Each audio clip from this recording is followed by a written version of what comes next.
जब भी आप कोई नया फ़ोन खरीदते हो तो पुराने फ़ोन के साथ क्या करते हो? या तो उसको बेच देते हो, एक्सचेंज ऑफर में सेल कर देते हो, या फिर किसी को दे देते हो। लेकिन पुराना फ़ोन बेचते वक्त या फिर किसी को देते वक्त हम और आप एक बहुत बड़ी गलती करते हैं जिससे हमें बड़ा नुकसान होता है। इस वीडियो में मैं उसी गलती को हाईलाइट करूंगा और उसका सॉल्यूशन भी बताऊंगा। पुराना फ़ोन बेचने से पहले या फिर किसी को देने से पहले सबसे पहले हम उसको फैक्ट्री रीसेट करते हैं। वो इसलिए करते हैं ताकि आपका सारा personal data, photos, videos, chats, bank account details phone से डिलीट हो जाए और कोई फिर इनको एक्सेस ना कर पाए।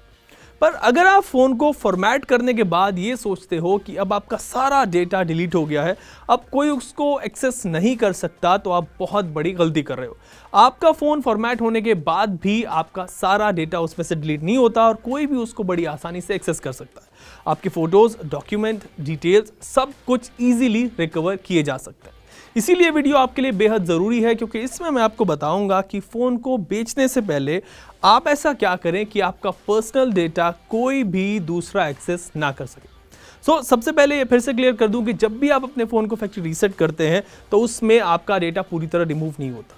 फैक्ट्री रीसेट करने से आपका डेटा जहाँ पर सेव्ड होता है, स्टोर होता है, उसका लोकेशन एड्रेस चेंज हो जाता है और आपके फ़ोन को ये पता नहीं चलता कि आपका डेटा कहाँ पर सेव है। फैक्ट्री रीसेट करने से ये होता है, डेटा पहले किसी और एड्रेस पर सेव था और अब आप जब आपने फैक्ट्री रीसेट कर दिया फ़ोन को तो वो किसी और एड्रेस पर चला गया।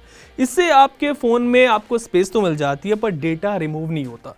सिर्फ फ़ोन ही नहीं बल्कि SD card, pen drives, hard drives के साथ भी बिल्कुल ऐसा ही होता है।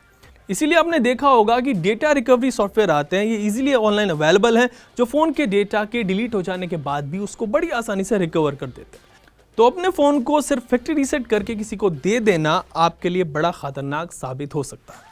तो चलिए आपको अब बताता हूँ कि आप ऐसा क्या कर सकते हैं जिससे आपका डेटा कोई भी किसी भी तरीके से रिकवर ना कर सके। जब भी आप अपना फ़ोन सेल करें या बेचें तो सबसे पहले कोई ऐसा ऐप डाउनलोड कर लें उसमें जिससे फ़ोन में मौजूद जंक फाइल रिमूव हो जाए। आप प्ले स्टोर पर जाकर कोई भी एक जंक रिमूवर ऐप डाउनलोड कर सकते हो और जब आप उसको रन करोगे फ़ोन में तो ये ऐप आपके फ़ोन में जंक फाइल जो हैं उनको रिमूव कर देगा। उसके बाद आप सेटिंग्स में जाकर अपने सारे अकाउंट्स लाइक गूगल, फेसबुक ये सब रिमूव कर दें। जब ये सारे अकाउंट रिमूव हो जाएं तो एक और इम्पॉर्टेंट स्टेप है वो ये कि आप अपने फ़ोन को एनक्रिप्ट करें। अगर आप ओल्ड एंड्रॉयड वर्जन पर हो तो आपको एनक्रिप्शन का ऑप्शन सेटिंग में मिल जाएगा, पर अगर आप ज़्यादा पुराने वर्जन पर नहीं है तो आपको बाय डिफ़ॉल्ट जो एनक्रिप्शन है वो ऑन होता है, ओपन होता है, तो इसमें आपको एनक्रिप्ट करने की कोई ज़रूरत नहीं है। ये सब करने के बाद अब आप अपने फ़ोन को फैक्ट्री रीसेट करें, पर काम यहाँ पर ख़त्म नहीं होता है, एक्चुअली काम यहाँ से शुरू होता है। जब फ़ोन फैक्ट्री रीसेट हो जाए तो आप अपने फ़ोन में जंक फाइल्स भर दें, काफ़ी सारी जंक फाइल्स, मतलब कुछ मूवीज़, सॉन्ग्स, कुछ भी ऐसा डेटा जो आपसे रिलेटेड ना हो उसे आप अपने फ़ोन में ट्रांसफ़र कर लें। इससे होगा क्या कि आपका डेटा ओवरराइट हो जाएगा और उसको रिकवर करना किसी के लिए भी बड़ा मुश्किल हो जाएगा। तो जंक फाइल्स डालने के बाद अब आप अपने फ़ोन को एक बार फिर से फैक्ट्री रीसेट करो। तो ऐसे में अगर कोई आपका डेटा रिकवर करना भी चाहेगा तो उसके हाथ सिर्फ वो जंक फाइल लगेंगी जो आपने फ़ोन में ट्रांसफ़र की हैं, डाली हैं। पर अगर आप और ज़्यादा सिक्योरिटी चाहते हो अपने डेटा की तो इस प्रोसेस को आप एक बार और दोहरा सकते हो, दोबारा से कर सकते हो। आई नो कि ये थोड़ा लेंदी प्रोसेस है, टायरिंग प्रोसेस है, पर अगर आप ये स्टेप्स फॉलो करोगे तो उससे आपका ही फ़ायदा होगा, क्योंकि डेटा सबसे इंपॉर्टेंट चीज़ होती है।